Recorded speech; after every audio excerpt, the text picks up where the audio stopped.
Since coming to the White House in 2008, First Lady Michelle Obama has held a series of cultural events honoring music legends and icons from the past and the present. Since coming to the White House in 2008, the Obamas have held a series of cultural events. These events bring Americans from diverse backgrounds to further social discourse on music, theater, and dance. The White House Music Series is orchestrated by the Office of the First Lady. It has featured musicians and musical icons such as Zac Brown, John Legend, and Jason Yoder. The genres highlighted by the series include classical, jazz, and country. The First Lady chose to recognize Black History Month by honoring the contributions of Motown in an event titled The Sound of Young America, The History of Motown. She welcomed to the White House musical VIPs Berry Gordy, Smokey Robinson, and John Legend.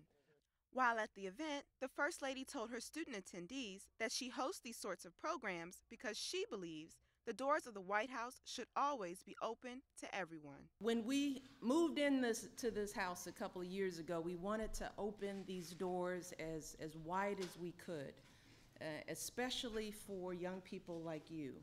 According to Mrs. Obama, who regularly hosts high-profile guests at the White House, it is important that the walls of the White House remain transparent and that people feel welcome and comfortable in what she calls the People's House. We do all this because we believe that the People's House shouldn't be just a nickname.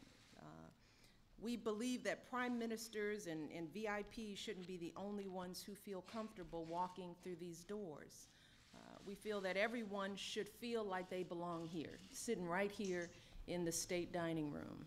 Before handing off the mic to her iconic guest, Mrs. Obama reminded the students one final time that they can accomplish great things with a little hard work and willingness to take risks. She called the story of Motown a metaphor for life and inspired her visitors to charge steadfast in the direction of their dreams. Growing up, we all had our own dreams. It's about the dreams of kids who grew up knowing that they had a song to sing and that everyone will want to hear that song. Let's hear from some of Motown's icons about their path to musical success. I had a passion when I was 10 or 11 years old, and any kid who gets a passion that early and know what they're going to do in their lives, it's always helpful. Anybody with talent, persistence, tenacity, perseverance, because a lot of times people have the talent, but they don't have the follow-through. A lot of times people have the follow-through, but they don't have the talent, you know. But if you have all that together, you will be discovered. No never stops in show business. Okay, you look at John and you look at me and you think, well, okay, we got these great careers going, and nobody ever says no to us. Nobody says, no, I can't use you for this. You know, it never stops. So you got to be able to, when you get knocked down, to get back up and keep on stepping. Now, earlier today, I spoke to officials at the White House who say they have enjoyed welcoming honored guests these past 2 years, and they look forward to future events which mark the significant strides of musicians and further honor American music and culture. With CNN, I'm Marissa Calhoun.